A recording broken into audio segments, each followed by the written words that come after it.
So hello, everybody. Welcome to our June conversation series, What's Causing Today's Acute Labor Supply Gaps, with our president, Recruitment Solutions at Engage to Excel, Darren Findley. I am Melissa Munier. I'm the VP of Marketing for Engage to Excel, and I'll be our moderator. And you're going to see Tamika in the background today. She's on the marketing team as well, and she'll be answering questions as they come through. Before we do get started, just a couple of items I want to cover. We know that this is a hot topic and we encourage everyone to ask questions along the way. So just use the Q&A function at the bottom of your screen as all of the attendees are on mute. We will do our best to address your questions, but if for some reason we run out of time, just know that we will respond to you via email with an answer. And then the conversation is being recorded, and we will be sending out a link to that recording within 1 to 2 business days. And then lastly, I just want to say thank you to any of our Engage to Excel clients out there that have joined us. We do appreciate your business and your partnership. All right, Darren, you ready? I've got my questions ready to go. Okay, no pressure, rapid fire. No pressure. I'll go easy on you. Sounds good. So during the past year, we've experienced a significant volatility in the labor market. Can you tell us a little bit about what the current market dynamics are and what's happening right now?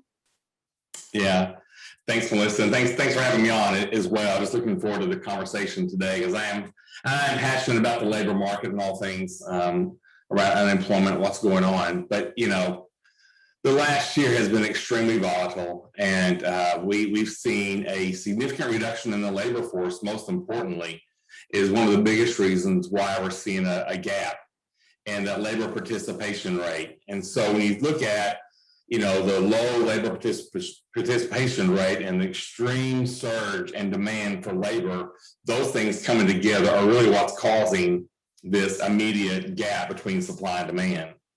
When you look at the labor participation rate, and this is the number of people in our population that are actively in the job market and looking for a role, right? And so it's around 61%, give or take a few small percentage points.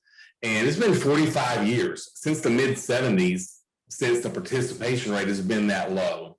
So we've seen a significant drop off in the amount of individuals that are even interested in working in the labor force. So a lot of people have dropped out over the last year. A lot of women have dropped out of the labor force because of childcare issues and other things. So when the pandemic hit, and you know, a lot of the individuals got laid off and got furloughed and things like that, just they did not come back when the jobs started coming back. I mean, you think about that surge in demand that has happened just even in the last few months. There's been a 41% increase in online job postings since February. And so that's a huge number, and it goes across really all categories of jobs. So it's not just one type of role, it's just all kinds of jobs that are now open. So we've got about 9.3 million jobs open today, and our unemployment rate is right around 5.8%. You talk about volatility. So in February of last year, before the pandemic, we were at 3.5% unemployment. So a very tight existing employment market. And then in June of last year, a year ago today, actually, we were at 11% nationwide in unemployment. And then today, we're already back down to 5.8. So lots of volatility. And when you look at the market overall, one of the things we saw during the pandemic was more spending on goods, household goods. So everything from a Keurig to a Peloton to home improvement. And that created a drive for more manufacturing, supply chain, and logistics hiring. Well, now what we're seeing, that hasn't stopped, by the way, but we're also seeing a little bit of shift in consumer spend and consumer demand into the things they can get a hold of. Well, autos are still kind of hard to find and hard to get a hold of because the price has gone up. You still see people spend a lot more money on services and hospitality and travel, and they're really struggling to keep up with demand. I don't know if you saw this past week, American Airlines canceled like 1,000 flights a month just because they couldn't meet the demand, you know, on hiring. So with the massive job growth that we've seen, the reduction in the participating labor market, those are really the things that are driving, you know, overall the gaps in supply and demand.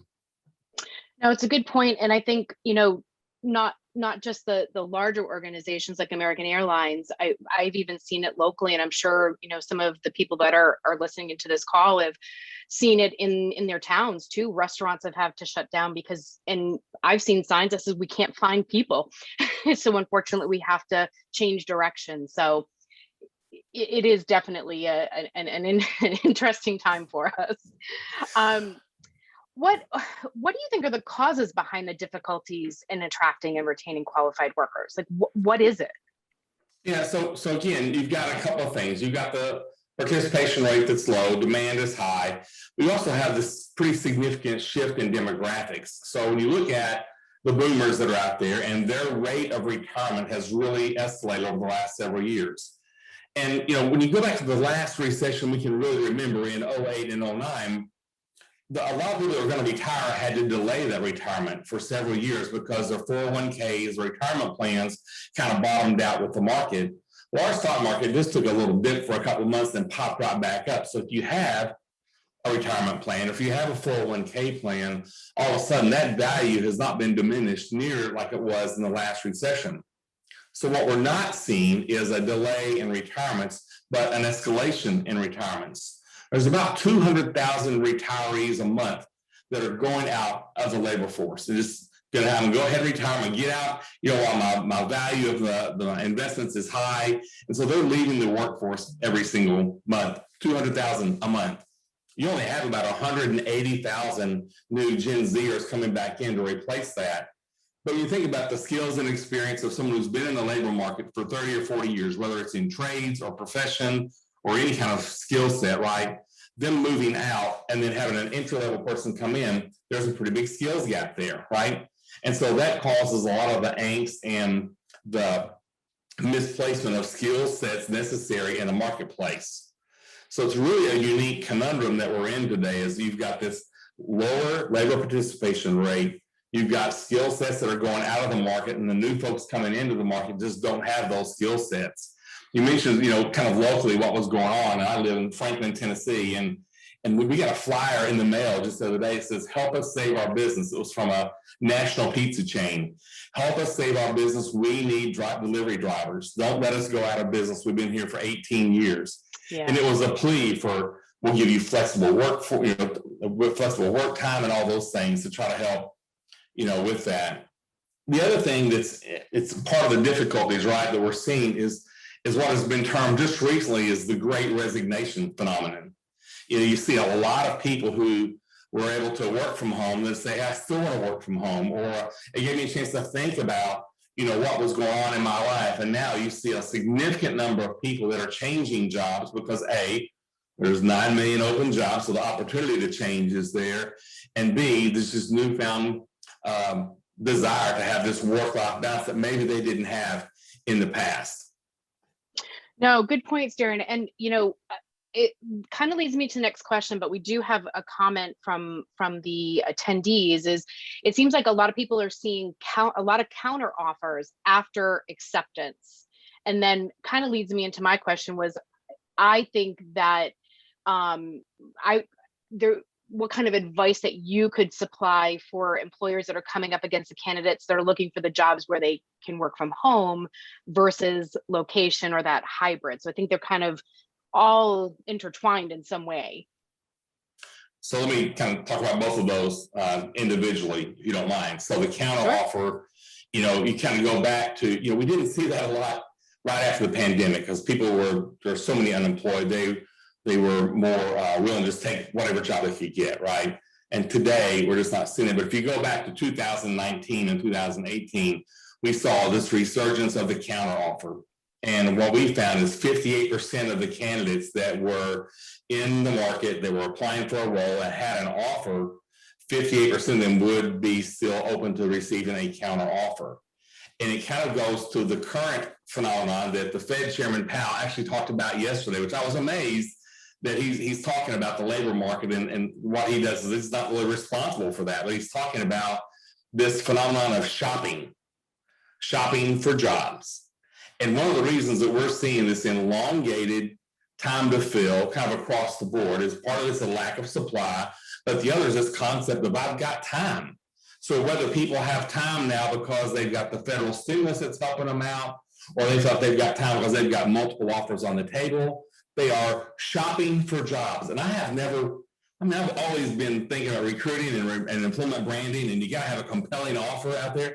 But I've never really thought of it about shopping. So what do you do when you shop? Well, if you shop on Amazon or any other website, you compare. You compare this product to that product. And I think today people are doing comparison shopping. And he even mentioned shopping for these roles. So it elongates the process. It's a slow recovery because of that. And it really just means that as employers, we have to be very cognizant about the offer that we're going to make it a compelling offer, and then also move really quickly to that offer before there's something else that pops up. No, I would agree. And I think even what I'm seeing probably somewhat local, I'm in the Northeast, but even on a national level, is not just the hourly rate anymore.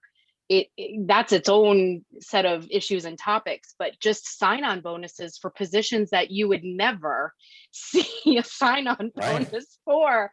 So I think it's, it's interesting how, businesses are trying to do that. What makes them stand out? What part of them makes them better than the person down the street? So, it just goes to that whole competitive, whose ad is better than the other person's ad. Very interesting. We have a couple more comments coming through. Seeing candidates seeking a better work-life balance, not just dollars, which I think is a very significant point. Yeah, I mean, so it's several things, right? So the work from home phenomenon is real. The freedom and the agility that gives somebody to kind of have that balance in their life, or that blend in their life, is really important. On the plus side of the whole work at home thing, right? If you don't have to have someone on a production line or someone in front of customers, is that you have opened up now your candidate pool where it might not have been open before. You might have only been trying to recruit in one small geographic area. But if you can accommodate this work from home flexibility, you now have the ability to recruit from anywhere, in the country. And that's a real positive aspect of being able to have the work from home, group that's out there. The other that you always got to consider, part of the reason why we're having this gap and this slow recovery, it's a very slow recovery from an employment standpoint, is that you still have folks that are just afraid of infections. They may not want to go in to an office or a production line. Maybe not so much about them, but they've got someone at home they're worried about, either a small child or an elderly parent that lives with them. And so now you've got to worry about what you do because it's going to impact them. And then secondly is just the child care issue. That either a lot of the child care facilities are still closed, or how do I get, my child back in that so I can go to work? And that's why we've seen so many women pull out of the workforce, because they're taking on the primary care duties many times. And then I guess lastly, and not completely irrelevant, is the pandemic response plan and the American Rescue Plan that provides significant subsidies for those that need help. And I'm a big fan of helping those that need help, but at the same time, it is creating an artificial compression in the supply that we hope and believe that come September, that should give some relief to the labor market overall, and having folks encouraged to go back in now and actually find their job. But they're going to still be shopping between now and then in many cases.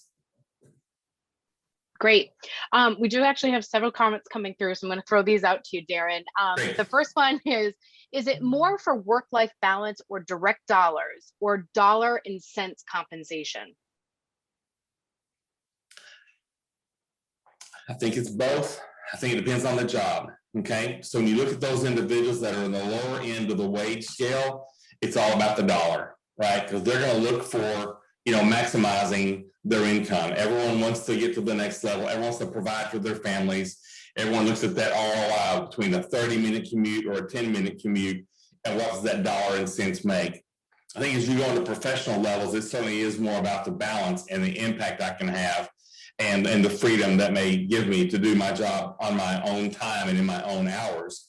When you look at gig workers and freelancers and part-timers, that segment of the labor force continues to expand, and some people want to work two jobs. In reality, they want to do this job part of the time, they want to do that job part of the time. And as employers, We're like, I need somebody. I mean, it's so short of labor. I need somebody right now. But how can you employ them and maybe have them do 2 jobs inside your organization instead of outside the organization? Great. From your perspective, how do you see, or when do you see the tides turning? Well, Your favorite tsunami word. I know. I don't like to be doom and gloom because I'm naturally a very positive person. And so when I say when you say see the tides turning, I told Andrea this, who's our SVP of recruiting. I said it's never going to be the same again. The labor market is never going to be the same that we had 2 years ago. It's never going to be the same again. Too much has changed, and so we all have to adapt. Short term, I think there will be some relief. I think it'll be, starting probably next month. I think it'll go through the early fall. We'll see some relief and more candidates coming back into the labor pool, and the labor market participation rate inching up a little bit because of the end of the federal stimulus, the waning of the virus overall, the increase in vaccinations. So I think we'll see some short-term relief toward the beginning of the fall. But with the e-commerce push that's going to happen around the holidays, I told somebody this morning, I said, I think it's going to be the best Christmas for a lot of people in a long time. And that doesn't always connect to people who are out of work today, right? And I'm still out of work. I haven't found the right job. So there's some angst around that. But when you look at the federal stimulus that's occurred in the last several months, that's still occurring today, and then the prospect of getting a new job, you can get a job anywhere pretty much right now. I think it's going to be a big Christmas season for a lot of people and a lot of retailers and a lot of e-commerce companies. That's going to constrict the supply again. Yep. And so you're going to have these waves that are going to occur between now. It's going to get a little bit better, and then it's going to get a little worse, and then there'll be a little pause, and then the next year it's all on again, because again, with the full unemployment that occurs, and even in professional jobs, we're already down below 5%, almost down to 3.5% for professional jobs. It's still a fully employed market. We'll probably spend more time next year talking about retention and keeping people and not having to replace so many people that are out there shopping than what we are today, which is about filling our open jobs. So that wave is actually, this is the great retention wave that's coming next instead of the great tsunami of jobs. Good point. And then we have another question. Is there data that suggests the work from home aspect will be a longer term element for traditional office roles? It's a good question. It's a great question. I think what we're seeing in the data today is the preference for it is much higher than it used to be. And I believe it's somewhere between 60 and 70% if you poll individuals and say, would you be willing or are you able to do this, is a lot higher than it used to be, just because people got used to doing it. They figured out, I can do it now. I know how to do it now. So I think there's a high level of preference toward that. I think organizations are still kind of like ours. We're still like, well, do we have people come in? Is it just on a voluntary basis? What does it look like? What does it look like long term? We have all these office leases that are out there. Can we reallocate some of the dollars that we're spending in real estate to more things like either A, compensation, B, more team building events where we have everybody work from home, but they come in together and get some face-to-face time, and in training and development, which is going to be critical to meet the skills gap that we're going to have with all the boomers retiring. So I think there's a lot of things there that you have to kind of unpack to figure out, where you want to go. But I think work from home at whatever level is going to be here to stay, greater than it was in the past. Great. Why do you think we're experiencing a shortage of the skilled and low skilled workers? I think you did kind of answer this a little bit earlier, but do you have any more insights to that? Yeah, it kind of goes back to those three things around the skilled and the blue collar work, right? Number one, it's kind of about, safety.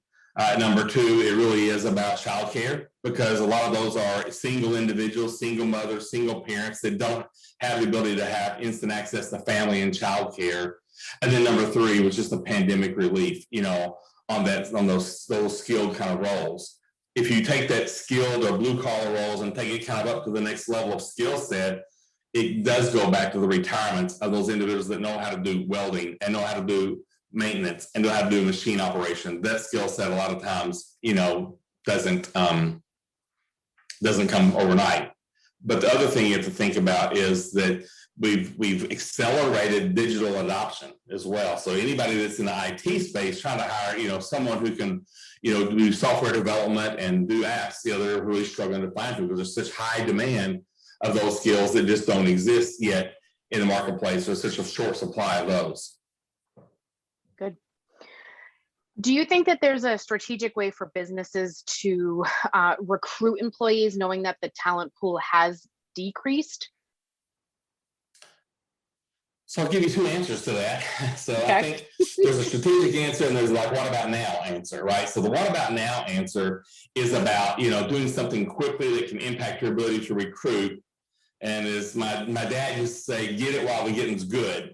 And so, you really want to go out today and modify your process and shorten the process and modify your employee referral programs or your sign-on programs to incent immediate response and immediate activity that you need to fill the jobs you have today, because you don't want to wait. You want to pre-hire as much as possible right now. You want to get those folks in, show them some love, show them that you care, train them up so they learn skills so you can retain those. And then just think about your interview process as well. How can you, shorten that process? How can you make that more succinct? A great experience for your candidates is important because they are shopping. You can't forget the Fed chairman's words on that. They are shopping for jobs, and they can today. So you may think you have the greatest job in the world, but if it doesn't compare well to others, that's going to be a problem. So fewer interviewers, and again, doing things quickly right now and maximizing the opportunity now is like the quick version of that. The strategic version of that is you got to think about your branding and your advertising and your overall business model as an employer of choice. And those things take a little bit more time. They take a little more thought to going about your values and how you demonstrate those values every day, how you recognize, the ones that are there, how you're going to train them, how you're going to help them with their career path and their career development, and really kind of put a plan in place that will help your organization be top of mind while they're shopping. So there's a technology play there, as well as a branding play there, but you got to build that strong market presence, especially if you have to hire locally, around the individuals you're going to need to hire for. Good insights on that. And I think, one of the other things that I've seen, and it goes back to a comment that somebody made in one of the chat boxes, is retention bonus as well. So you do all of this advertising and all the things to get those people in, but outside of that, what are your thoughts on retention bonuses as part of that package? It's a tough one. I think that depending on the role and depending on, the cost of replacement, that's what you need to kind of weigh. So if your cost to replace someone is $10,000 and you worry about losing those individuals and you have a tradition of losing those individuals in the first 90 to 180 days, I think it behooves you to think about retention bonuses that drives the right behavior early in their tenure. Okay. I also think because of the fact that they're shopping and they're looking, and maybe they start with you today and they're going to go and they're still going to get an offer next week, the retention bonus that is moved up in the employee life cycle is critical. You can't just do retention bonuses, right? So a dollar bonus is not, that only hits it one time or two times is not the answer to your retention issue. Having managers that are engaged, having managers that know how to coach and mentor and be present and be involved is actually the key to retention, I think, overall. No, good, good answer on that one. I agree. Couple of questions coming through. Should companies be taking this work from home element more serious? There are companies that the employees aren't used to it and they don't see that it's necessary. Number one, I think you absolutely have to take it seriously. If you have white collar, or entry level white collar type jobs, I think you have to absolutely address the fact that it has to be an option. Now, every organization is different. Every organization has different levels of maturity from a management and a management interaction standpoint. So you got to take those things into consideration when you design your work from home opportunities. And is it voluntary? Is it part-time work from home, part-time in the office? And then how do you make each of those events or each of those segments of your work life every week impactful? Am I doing something different when I'm at home than when I'm in the office? But I do think it's serious. I do think it's here to stay.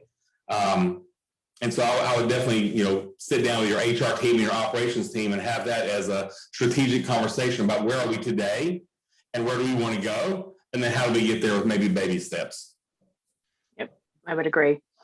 Another question. So due to the challenges in the labor market, should employers become more flexible when considering candidates for their open positions? Is another good question. Yeah, I think so. I think they're being forced to. So when you think about, I want to require a 4-year degree as a position requirement, you need to revisit that and think, well, why is a 4-year degree required? Is it because of technical skill, or is it because of problem solving skills that come with that, or is it because of communication skills? Why are you requiring a 4-year degree? And then reevaluate the criticality of that component of your requirements, and maybe you bring that back a level. And if you look at a market and you don't have that type of talent in your marketplace, whether it's a 4-year degree or whether it's a skill or a trade or a particular work history, right? You may want to lower your requirements to get your labor in, but while you're doing that, it's all about money, right? But increase your training, because maybe it's a skill you can train versus a skill you go buy. So it's a buy versus build kind of mentality on certain parts of the skill sets that are required in your organization. And you have to kind of have that conversation internally as well. And that's how you decide, do we change our skill set requirements? Do we change our background requirements? With marijuana being legalized kind of across the country, a lot of people are really rethinking about what are we going to drug test for? And when is it important to do that drug test? And should we be knocking out X% of our candidate pool because of that when it's actually legal now? So got to revisit those requirements. Yeah, and your comment on training is a perfect segue, and I think Cynthia hits the nail on the head. Better training for managers can help create a good work environment for new employees and retention. It's a question, but it's more of a statement because I think it's true. We talk about this all the time. It really is all about the manager and the experience. It's about the manager. I mean, I read something that scared me yesterday. Bank of America did a report about the future of work. And one of the comments in the future of work was this, and it kind of freaked me out. 65% of the kids that start school today will be in jobs that have not even been invented yet. That's a pretty bold statement, but it scared the what out of me. I'm like, oh man, are we prepared for that? And how do we prepare for that? Yeah. And so I do think, again, training is critical. Manager enablement is right with that.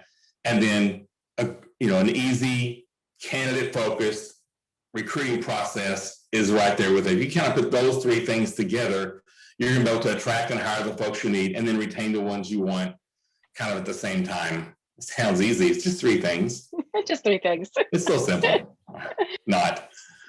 So we're coming up on the 1:30 mark, but I wanted to know if you had anything that you would like to leave as a final tip or tips as advice to help our audience with the hiring challenges we discussed. And if so, what would it be? Melissa, I would think, my advice is educate your leadership in your organization and your operations team that volatility is coming. I mean, the lack of labor is there today, but there's some volatility that's coming, so prepare for that. I think the volatility is not just in the external labor force, but there's going to be volatility internally. If you've got that many people participating in the Great Resignation, then you got to think about how are we going to keep our people. And I was talking to a guy the other day too, and he worked for another major logistics firm, in the company, and he was saying like, the guy was usually kind of the jerk. It's our company or no company. You work for us, you'd be happy to work for us, wouldn't you? And he was never nice to anybody. And they had this outrageous amount of turnover, right? And when he saw him kind of change his behavior, he started being, in his words, started being nice to the drivers and nice to the guys that are working on the line. They were able to retain them longer. So it's thinking about the way your managers interact and can train and coach and mentor, those existing employees. So it's about, finding the right people and keeping them at the end of the day, and be prepared for the volatility. Don't let your managers and your operations team walk into this fall being naive. They already know there's some friction in the labor force. They probably don't understand why they don't have enough people hired. They're probably killing their recruiting teams more and more and more. Educate them on the labor force, educate them on the competition, educate them on the salary compression, the wage acceleration that we're seeing, across the board, and be a great partner, for your operations team. If you're in HR, if you're in recruiting, education is key, and learning about the business on your side, and then learning about the labor market and your individual markets that you're in is also critical. So partner up and get ready for a crazy ride the next forever. Yeah, it's not like a 3-month. No. Unfortunately, it's not. It's not going to go away. No, it won't. Hopefully it'll just get easier. So Darren, I do want to thank you for joining us today and taking the time out to kind of give your insights and ideas around this topic. And I appreciate all of the great questions that came through from the audience. Yeah. I appreciate, those coming through as well. As I mentioned at the start of the session, we recorded this, so we will be sending this via email very soon. And with that, if anybody has additional questions that they want to ask Darren, just email us at info@engage2excel.com, and we'll be sure to get those over to him. But with that, I'm going to end our call today, and it was great chatting with you, Darren. And again, thanks to our attendees for joining us. Thank you so much. Yeah, thanks a lot. See you later. Bye-bye. Bye-bye.